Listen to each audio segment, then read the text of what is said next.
His parents abandoned him because he was born with Down syndrome, but what they never anticipated was that this boy's life would take a completely different turn that made the mother live in torment and pain all her life. The sterile scent of antiseptic filled the air, mingling with the muted sounds of distant voices and medical equipment beeping rhythmically. Ashley gripped the edge of the hospital bed, her knuckles, white against the crisp, clean sheet. Pain surged through her, sharp and relentless, but with each contraction there was a flicker of hope. Today she would finally meet the child she had carried for 9 long months. Just a little longer, Daniel murmured, his voice a comforting balm against her rising anxiety. He sat beside her, his hand clasping hers tightly, his eyes filled with excitement shimmered in the overhead light. We're going to be parents, Ashley managed, a weak smile, her breath hitching as another wave of pain crashed over her eye.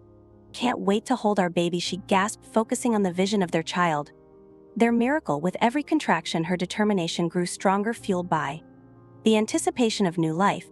But as the hours dragged on, the joy of impending motherhood began to blur with fear. The doctors were efficient, moving in and out of the room, their faces inscrutable. When the time finally came, and Ashley pushed with every ounce of strength she had, the world narrowed to the sound of her own heart pounding in her ears, and then a cry pierced the air, a sound so pure and beautiful that it momentarily dulled the pain. A nurse placed the baby in Ashley's arms, and for a brief moment the world around them faded. Look at him, Daniel breathed, his voice thick with emotion.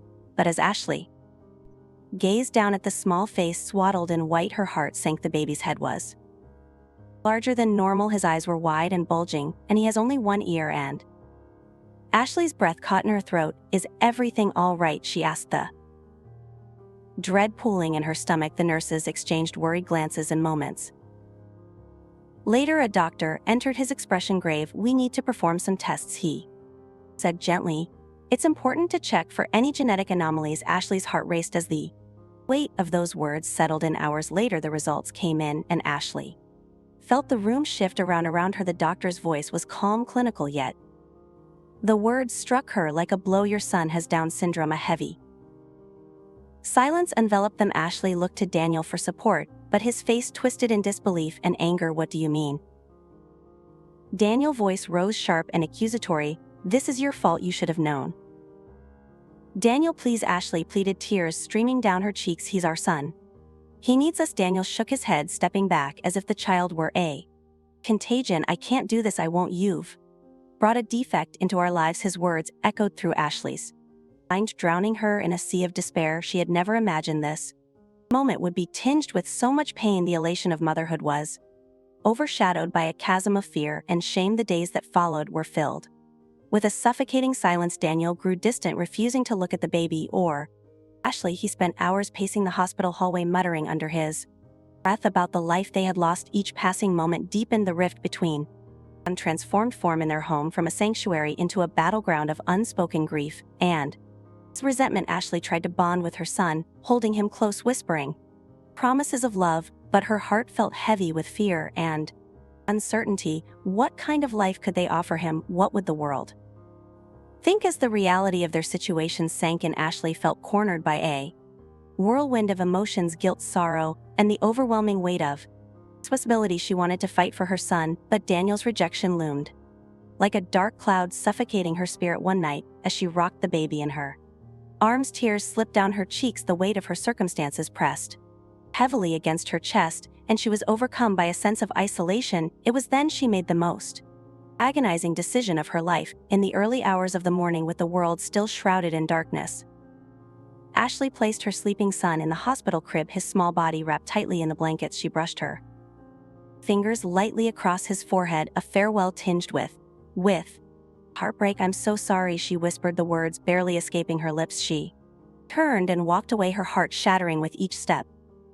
The echoes of her son's cries faded behind her, swallowed by the sterile walls of the hospital. As she slipped through the exit, the weight of her choice settled in, a choice born from fear and unending ache that would follow her like a shadow. She sat in the corner at the living room, her arms wrapped around herself, a feeble attempt to shield against the emptiness that had replaced the warmth of hope. Daniel hadn't returned home, not since the day she had fabricated the story that their son had died. It was the only way she had told herself, the justification tasting bitter on her tongue. If only Daniel would come back, perhaps they could piece together the fragments of their shattered lives. But Day after day he drowned deeper in the bottle, a specter of the man he once was. Ashley had glimpsed him once stumbling through the hospital door's eyes glazed, his stubble unkempt. When he saw her, his face twisted in a mixture of anger and sorrow, but he turned away, as if the mere sight of her reminded him of everything he wished to forget. She had called out to him, her voice shaky, "Daniel, please, we can fix this," but he merely staggered out, leaving her to face the reality of their broken family alone. The sterile walls of the hospital echoed with the quiet hum of machinery, and the soft beeping of monitors created a rhythm that filled the silence in the neonatal unit where fragile lives hung in the balance. Jesse lay in a small crib surrounded by tubes and wires, his tiny body barely larger than a doll, seemed too delicate for the world he had been born into. Every breath he took was a triumph, every beat of his heart a reminder of his will to survive. The nurses, day after day, tended to him with a care that went beyond professionalism. There was something about him, something fragile yet fierce, that stirred a deep sense of protectiveness in the staff. They called him Jesse, a name one of the nurses had given him, a name that meant gift of God. It seemed fitting considering how he fought, how he defied the odds every day. He was a miracle in their eyes, a symbol of resilience in a place where life and death danced so closely together. As the days turned into weeks, the doctors marveled at Jesse's progress. His body, once so small and frail, was slowly gaining strength. He was still fragile, still vulnerable, but there was a light in him that refused to be extinguished. Every ounce he gained, every time his fingers curled around a nurse's hand, was a victory. Yet, despite all the care, despite all the medical attention, there was a void in Jesse's life, a gap that no amount of treatment could fill. It was the absence of his mother's touch, the warmth of a parent love. The hospital provided everything he needed to survive physically, but emotionally he was adrift. Other babies in the ward cried out for their parents, and their calls were answered with the soft coop of mothers and fathers, but Jesse's crib remained silent. There were no visits, no tender whispers, only the constant H of machines and the occasional murmur of nurses as they adjusted his blankets or checked his vitals. The contrast between the love and care the medical staff showered upon Jesse and the void left by his mother's absence was stark. The nurses took turns holding him, rocking him gently. When their shifts allowed, they would sing to him softly, their voices low and soothing, trying to fill the empty space with whatever comfort they could offer. But they were not his family. They were not the ones he needed. Ashley, meanwhile, lived in a different kind of silence. Her home was cold, not because of the weather, but because of the chill that had settled between her and Daniel. He was gone more often than not, drowning his pain in the bottom of a bottle, coming home late, staggering through the door, a shadow of the man he used to be. When he did speak, it was only to lash out, his words sharp and cutting, aimed to wound. Ashley couldn't escape the weight of what she had done. She had pushed Daniel away with her lies, but worse, she had abandoned her son. She had convinced herself that it was for the best, that it was the only way to hold on to Daniel, but now Daniel was slipping through her fingers like sand, and Jesse was nothing more than a memory. She tried to forget weeks passed in the hospital. The nurses continued their vigil over Jesse. They celebrated every milestone, every tiny achievement, but at night, when the ward grew quiet and the other babies lay cradled in their parents' arms, Jesse remained alone. His crib, though filled with blankets and toys left by the staff, was a symbol of abandonment. His tiny hand would reach out, grasping for something, for someone, but there was no one there to answer his call. Jesse's cries echoed through the room, a soft, plaintive sound. It was the cry of a child who thought too young to understand, felt the absence of the one thing he needed most, his mother's love. And though the nurses would rush to his side, would pick him up and cradle him in their arms, it wasn't the same. It never would be. An event that changed Jesse's life. Victoria sat in the nursery holding her newborn daughter Vanessa in her arms, her gaze fixed on the silent cradle swaying gently. Jesse, a fragile infant, lay there swaddled in a pale blue blanket, his small face serene amidst the chaos surrounding him. Nurses hurried back and forth, attending to the needs of other newborns, their laughter and chatter contrasting sharply with the stillness of Jesse's world. She felt a tightening in her chest as she recalled the circumstances that had brought Jesse here, abandoned and alone, a tragedy that had wrapped its cold fingers around his tiny life. It was a situation that no child should have to endure, and the thought sent waves of compassion washing over her. Phillips, she called softly, breaking her reverie. Her husband stood just a few feet away, his Brow furrowed in thought. Look at him, he's so small, all so innocent. He deserves a chance at a real family. Philip sighed, rubbing the back of his neck as he turned to face her. I know, Vic, but we don't even know what his situation is. There are risks involved. His voice held a note of hesitation, tinged with concern. We can offer him love, we can give him a home. Victoria insisted, her eyes shining with determination. Just think of what he's been through. We can't let that continue. We have to do something. He looked down at Jesse, his heart softening as he watched the baby's tiny fingers curl. Instinctively, Phillips had always admired Victoria's boundless compassion. It was one of the things that had drawn him to her in the first place, and now, here she was ready to extend their family to someone who had been cast aside. Maybe we could at least visit him a bit longer, he suggested, trying to keep his reservations at bay. Get to know him better before making any decisions. Victoria nodded, a smile breaking through her anxious expression. That's all I'm asking for, just let me love him, we'll figure the rest out together. Over the following days, the couple made daily visits to the hospital. Each time they entered the nursery, they were met with the sight of Jesse nestled in his cradle. Victoria would coo softly, gently brushing her fingers against his tiny hand, watching him stir ever so slightly. Philip stood beside her, his heart gradually opening to the idea of adopting the child. As they continued their visits, they forged an unspoken bond with Jesse. They learned his little quirks, how he would scrunch his nose when he was hungry, or how his eyes would flutter open just when Victoria sang softly. Each moment spent with him felt like planting seeds of hope and love in a life that had been so harshly neglected. Victoria and Phillips quickly became familiar faces in the nursery, their laughter and warmth a welcome presence. Other parents, some struggling with their own situations, began to notice the couple's devotion to Jesse. It was long before the nurses started mentioning how well the baby responded to their visits. He's such a sweet little boy, one nurse said one afternoon as she handed Victoria a small knitted hat for Jesse. I can tell he's starting to recognize you too. Philip smiled at Victoria, his heart swelling with newfound hope. The thought of being Jesse's family began to feel less like an impossibility and more like a promise waiting to be fulfilled. That evening after their visit, they sat together in their living room, the air thick with anticipation. You know, Victoria said, her voice thoughtful, the paperwork for adoption takes time, but we can start the process. I've been looking into it. Phillips ran his fingers through his hair, his mind racing. I want to be sure we're doing the right thing, Vic. Jesse deserves the best. I know, she replied, gently, her hand finding his, and I believe we can give him that. He needs us. Silence enveloped them for a moment, both lost in their thoughts. Phillips took a deep breath, the weight of responsibility pressing on his shoulders. Let's do it.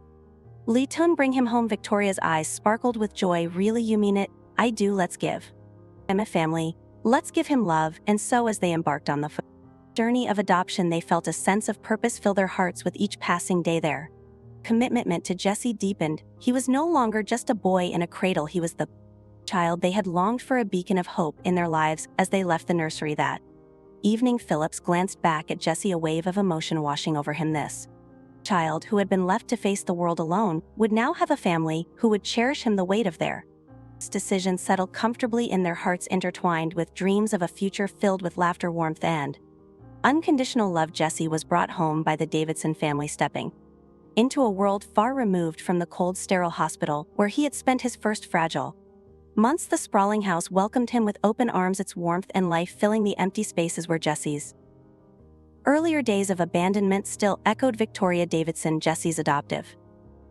mother, wasted no time in ensuring that every need of his was met with precision and care. She threw herself into his well-being as if she were making up for every moment the little boy had been left alone in that cold hospital crib. Specialists were called in, therapists arranged, no expense was spared. Jesse's special condition required more than the love that Victoria and her husband Phillips could give him. It required expertise, patience, and a fierce determination to help him thrive, even though the path ahead was uncertain. The family made sure Jesse's life would be full of comfort, love, and every opportunity he was given the best: soft blankets, soothing lights, and a peaceful room filled with toys that would never let him know a moment of neglect again. Victoria often stood by his crib at night, watching him sleep. Every rise and fall of his chest was a reminder of how close she had come to never knowing him. He's ours now, she whispered to Phillips one evening, her voice thick with the weight of her emotions. We'll give him everything. Phillips, quieter in his emotions, simply nodded. He's already changed us, he replied, his hand resting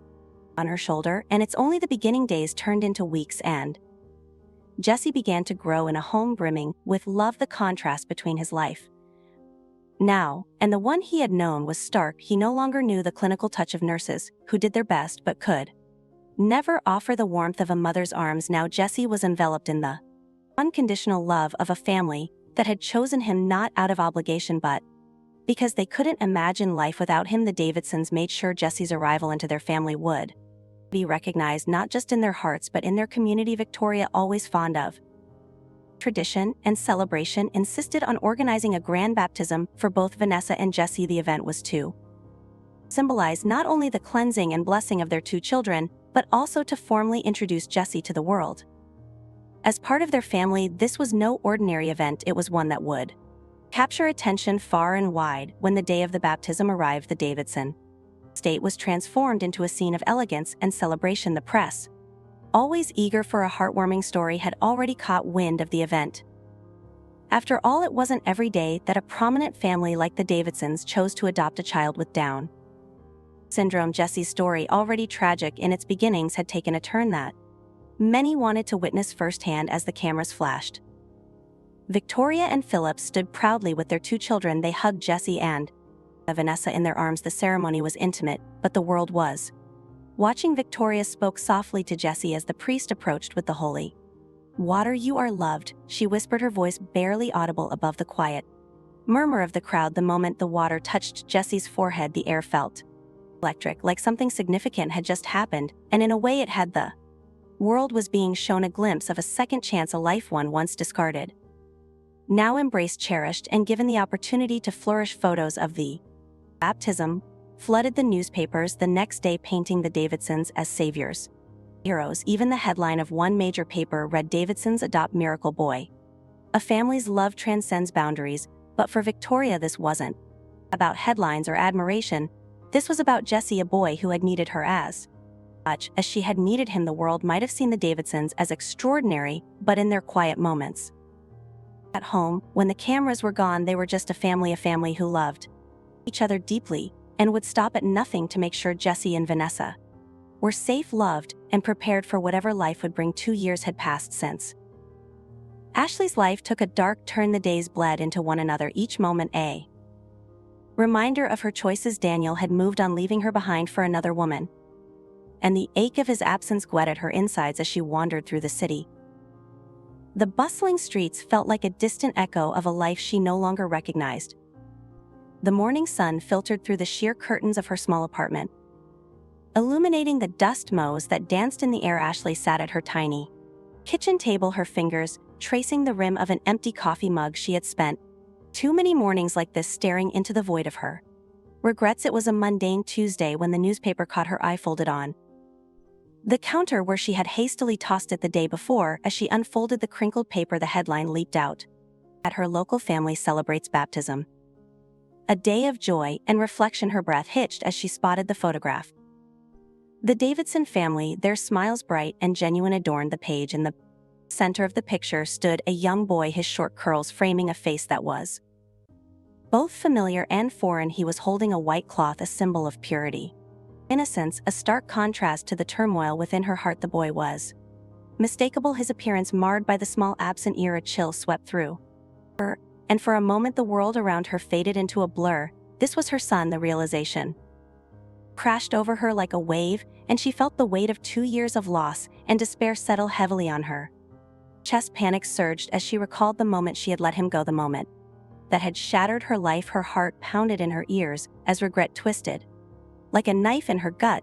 How could she have been so reckless, so selfish? The life of a child she had brought into the world now thrived in a family that was not hers, a family that she had abandoned him to. Determined, Ashley picked up her phone. The Davidson family deserved to know the truth, and she needed to make amends. She hesitated, fingers hovering over the screen, anxiety knotting her stomach. After several deep breaths, she dialed the number she had found online, each ring a reminder of how far she had fallen. When Phillips answered, the calmness in his voice did little to soothe her nerves. "Hello, I'm Mr. Davidson," Ashley stammered, gripping the phone tightly. "This is Ashley Thompson. I'm Jesse." "Mother." There was a beat of silence on the other end, and she could almost hear the gears turning in his mind. "You Shouldn't be calling here, I need to explain, she urged, desperation creeping into her voice. I know I made a mistake, I left him, but I want to see him. I've changed, please, I just want to talk. Phillips's tone turned sharp, a protective edge slicing through her. Hope you left him, Ashley, you have no right to come back now. He's part of our family and you're not welcome here, please, she pleaded, tears stinging her eyes. I've thought about him every single day. I've regretted my choice. I can't live with myself knowing I abandoned him. I just want a chance to explain, to see him. Your regrets mean nothing to me. Philly snapped. You forfeited that right when you walked away. Jesse deserves better than a mother who decided he wasn't worth her time. You need to leave us alone. The line went dead and Ashley stood frozen, the finality of his words crashing over her. Anguish clawed at her throat as she sank to the floor, the cold tiles grounding her in the reality of her failure. In the days that followed, Ashley became consumed by the obsession of finding Jesse. Each attempt to reach out felt like a brick wall, each rejection a reminder of her sins. She haunted the edges of Davidson's neighborhood, a ghost of what might have been, desperate for a glimpse of the boy whose face haunted her dreams. Every child she saw reminded her of Jesse, of the life she had stolen from him. Regret morphed into an unbearable weight, and she knew she had to confront the truth of her past. No matter how painful, she had to find a way back to him, not just for herself but for the son who had grown up without her. The journey ahead felt insurmountable, but the fire of determination ignited within her, driving her to seek forgiveness and perhaps a second chance. The midday sun filtered through the tall glass windows of Phillips's office, casting sharp shadows across the polished mahogany desk. Phillips leaned back in his chair, fingers steepled in contemplation. The serenity of the room was a stark contrast to the storm brewing within him. He could feel his anger simmering, a slow burn igniting as he awaited Ashley's arrival. The door swung open with a hesitant creak and Ashley stepped in, her eyes darting around the room before landing on Phillips. There was a vulnerability in her posture, an uncharacteristic fragility that made Phillips's chest tighten with a mix of empathy and irritation. Mr. Phillips, she began, her voice trembling slightly. Thank you for meeting me. Cut to the chase, Ashley, he replied, his tone clipped. I don't have all day. She inhaled deeply, steadying herself as if she were preparing to plunge into icy waters. I need to talk about Jesse. I want to be part of his life again. Phillips's expression hardened. You don't understand. Your presence would disrupt everything. Jesse is happy now, and that's what matters. Ashley's eyes glistened with unshed tears. But I'm his mother. I made mistakes. Yes, but I've changed. I can be better for him. I can give him the love he deserves. The love you think you can give him? Phillips shot back, his voice rising. You've already shown him what your version of love looks like. Chaos, instability. You think a few heartfelt words will erase that? She flinched, her resolve wavering under the weight of his accusations. I'm begging you, please, just give me a chance. Let me prove I can be there for him. Proving yourself won't change the past. Jesse has a family now, a stable one that he deserves. He leaned forward, eyes narrowing. If you attempt to disrupt that, I will take legal action. I won't let you jeopardize his happiness. Ashley's heart sank, the reality of her situation crashing over her like a wave. You can't do this. He needs me. I'm his mother. Mother, Phillips scoffed. You abandoned him. You left him to fend for himself while you chased your own selfish desires. You think that entitles you to just walk back in and take over. The words hit her like a physical blow. I didn't abandon him. I was forced to make a choice, a terrible choice. She paused, desperation tinging her voice. I'm here now. I want to make things right. Victoria, who had been silently observing from the corner, finally spoke up, her voice gentle yet firm. Ashley, I sympathize with your pain, but Phillips is right. Jesse's well-being must come first. You can't expect us to allow you back into his life without considering the impact it might have. Ashley turned to Victoria, searching her face for any sign of compassion. You understand what it's like to lose someone you love. How can you stand by and watch me suffer like this? Victoria's gaze softened momentarily, but she remained resolute. It's not about suffering, Ashley, it's about what's best for Jesse. You have to understand that your attempts to make amends might do more harm than good. The realization struck Ashley like a cold slap. She was fighting a battle she couldn't win. The family she had lost wasn't just gone, it was replaced by another, by people who had given Jesse the love she had failed to provide. Is this how it ends? She whispered, her voice cracking. I lose him forever, not because he died but because someone else stepped in. Phillips's expression softened for just a moment, revealing the strain of his own conflict. but he quickly hardened again, the protector instinct taking precedence. You need to let him go, Ashley. It's the only way you'll find peace. Focus on healing yourself. Ashley felt the world around her tilt, her knees almost buckling beneath her. I didn't think it would be like this. I thought you'd understand, that you'd see I'm different now. People change, Phil acknowledged, but his eyes were steely. But that doesn't mean you have the right to alter someone else's life for your own needs. With that, Ashley knew the conversation was over. She'd come in with hope, but it had been dashed against the reality of her choices as she turned to leave. The gravity of her loss settled on her shoulders like a heavy cloak. She was not just losing Jesse, she was losing the possibility of ever having him back. In the silence that followed her departure, Phillips glanced at Victoria, who looked troubled yet resolute. Do you think she'll ever come to terms with it? He asked quietly. She has to, Victoria replied, her voice barely above a whisper, for her sake and for Jess's. And as the door closed behind Ashley, the weight of her decision lingered in the air, a haunting reminder of love lost and the painful road ahead. Ashley had always been a strong woman, but strength can be brittle when weighed down by guilt and grief. The loss of her child and the breakdown of her relationship with Daniel had sent her spiraling into a darkness she couldn't escape. The sharp edges of regret cut into her every thought,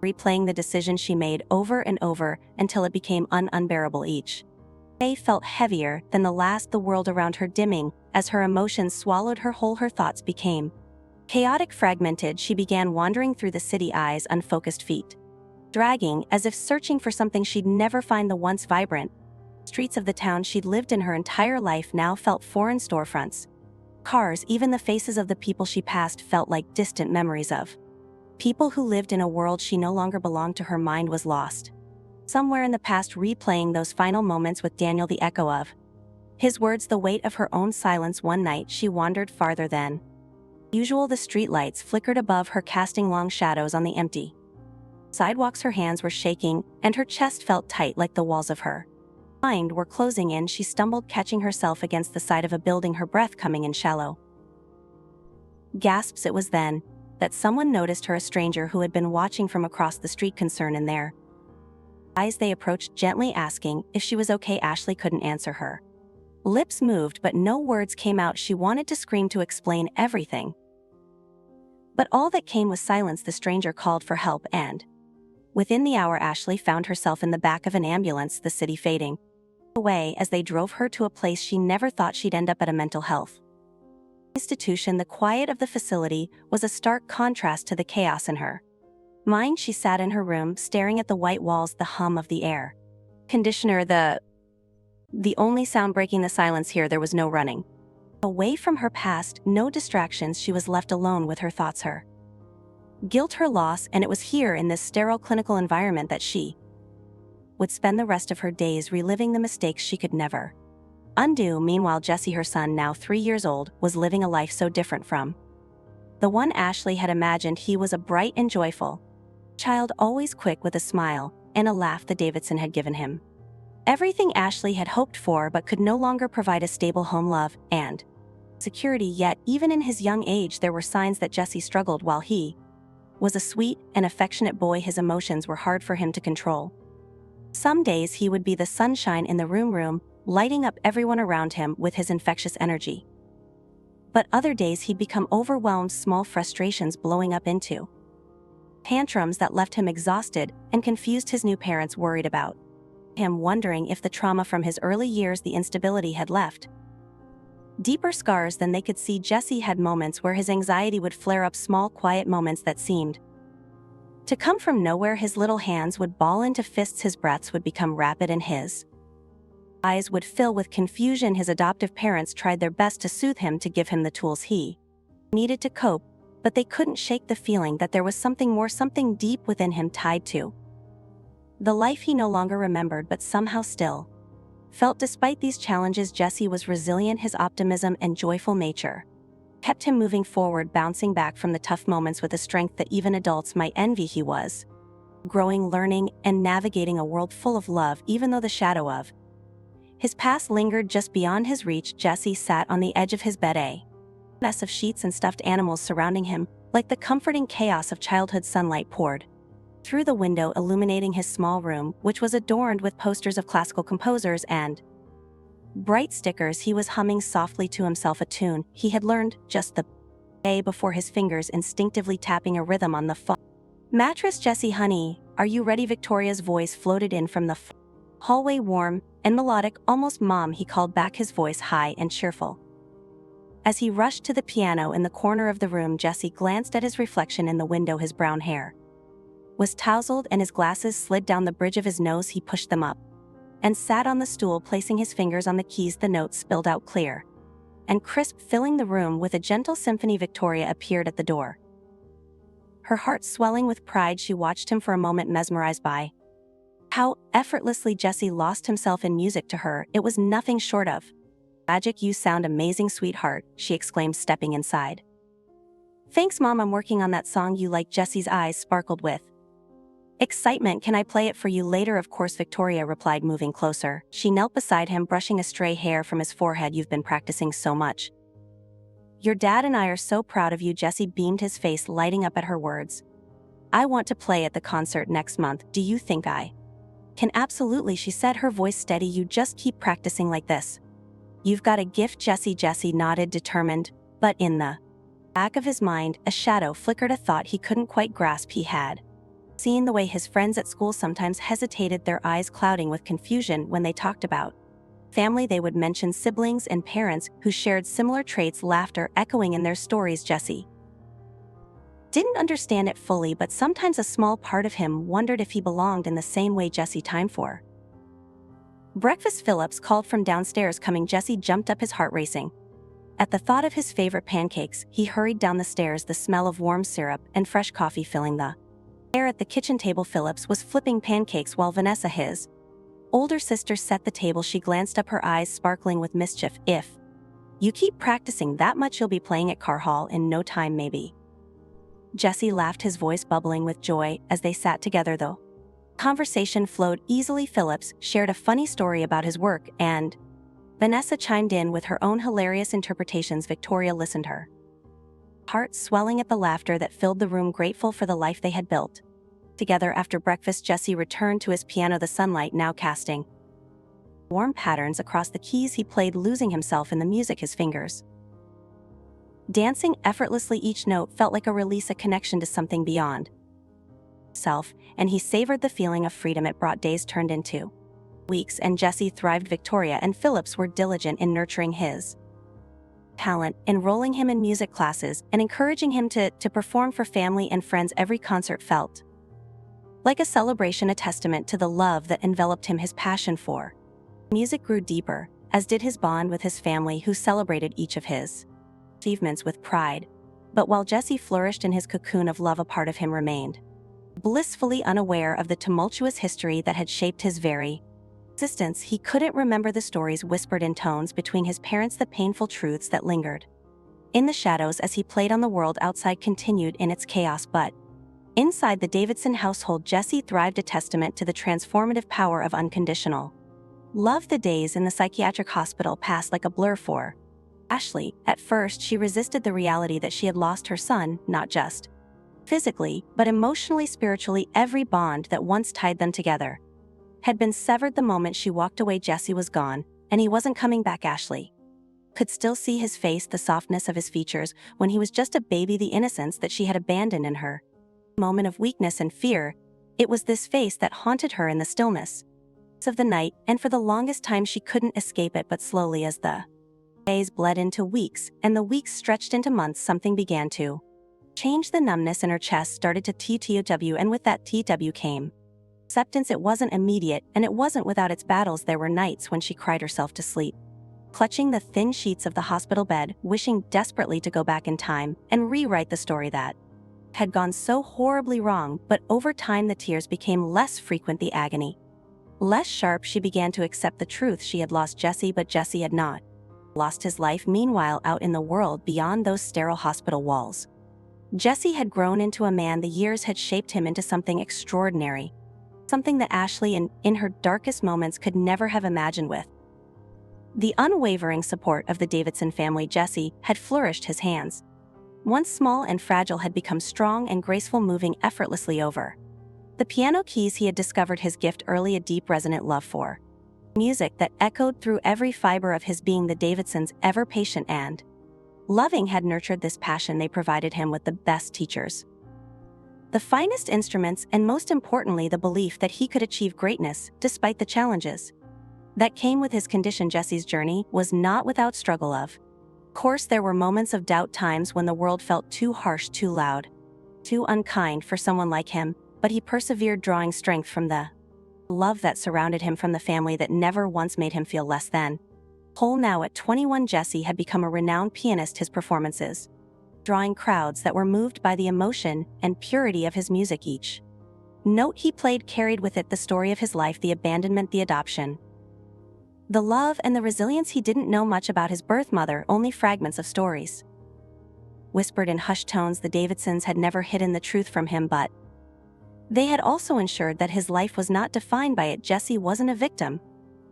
of his past, he was a survivor. As Ashley sat by the window of the hospital, staring out at the horizon, she thought of Jesse often. She didn't know all the details of his life now, only the occasional updates that filtered through in the form of letters from social workers or the rare magazine article she stumbled upon. But she knew he was doing well. She knew he had found happiness in a way she never could, and that in some small way brought her peace. The Davidson family remained strong, their lives a testament to the power of unconditional love and acceptance. They had raised Jesse with the belief that no matter where you come from, no matter what challenges you face, you can still find joy, purpose, and fulfillment. As the past faded into a distant memory, their future was bright, full of promise and hope for Ashley. The realization that Jesse had found a life filled with love and success allowed her to let go. It didn't erase the pain or the regret, but it softened it, turned it into something more manageable. In the end, Jesse had become a symbol not just of the consequences of abandoned,